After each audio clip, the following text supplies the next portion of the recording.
but it is still a place where you can decrease your interest cost and, save on your mortgage and all of that stuff. And it does create a question, where do I store my value? Do I store my value in something I truly own? Right. Or in someone else's system? And I'm not saying that one is right or wrong. It's just a difference. But using them in tandem, I think for the right person who understands the differences and what each tool is for, because that's all they are, is tools. Like an infinite banking policy isn't a silver bullet that's going to fix all your financial problems. And neither is an all-in-one. No. They're just tools. No. And so I think that, we can use both of the tools together to create that looping effect to go do, to bring our best to the marketplace or whatever, create more cash flow. Interestingly though, I mean, on one hand, I will say you talk about you own your policy and then you're taking a loan using your policy as collateral ultimately. Yeah. Well, you own your house. You're taking a mortgage using that house as collateral. So it is kind of like, it is still, you do own the asset. It's just using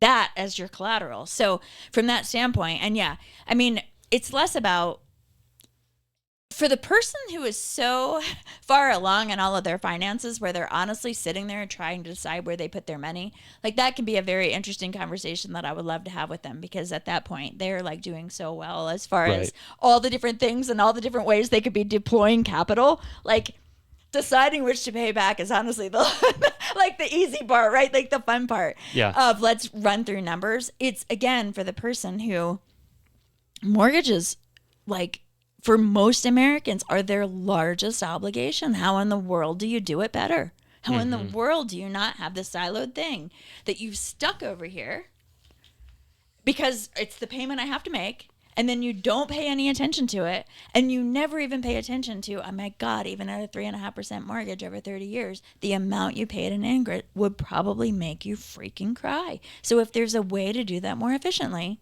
because you do have the mindset, I mean, you're pretty much only going to do an IBC if you are the saver mentality. At least you're only going to do it well. Otherwise, you're going to set up a contract and then rape it, and then that's not going to be good. You are only going to do well on the all-in-one.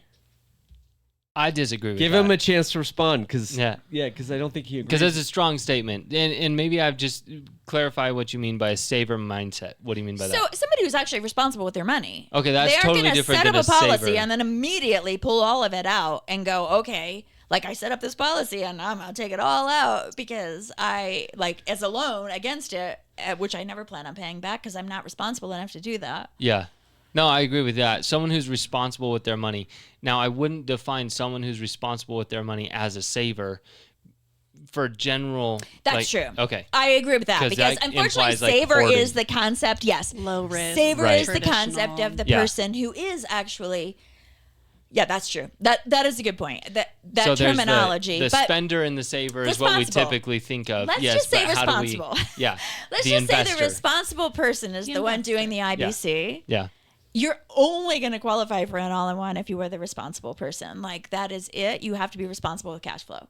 And so there, at that point, there doesn't become, like, I would never say, oh, do this so you can, like, take all the equity out of your home and throw it into a policy, because that's not, like, that probably would not be a good idea. But if you already have a mortgage that's a pain point, and we can put that mortgage into a better position for you, because it becomes more efficient, and your idle cash dollars become more efficient and ultimately save you money, that means you can actually use that other vehicle and maximize its benefits and maximize your ability to capitalize it and everything else, because you've shored up that pain point. Yeah, there's no question whether or not the way that we do finances today and have for so many years is creating pain for so many people. Yeah.